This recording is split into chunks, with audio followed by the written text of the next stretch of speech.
Good morning. It's 5:38 in the morning here in South Carolina.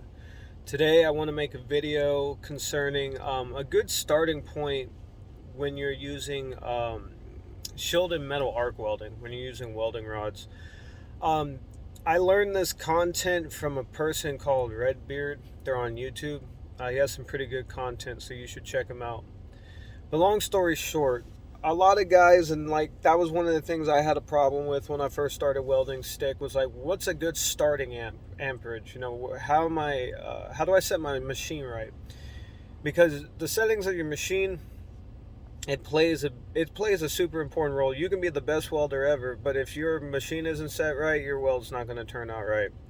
So I just want to give a quick tip on what Redbeard showed me through his YouTube videos, and I figure I'd just share the information.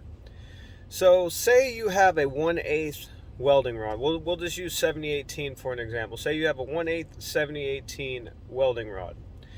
What he said was this, that you take the 1 and you divide it by 8, and when you do that you'll get 0.125. So for that rod, for flat position, 125 amps is a good starting point. And then he was talking about if you turn it to vertical, lower the amperage by 15%. And then he went on to say if you do it overhead, lower it by 5%. So those are good starting points for those different positions when you're welding.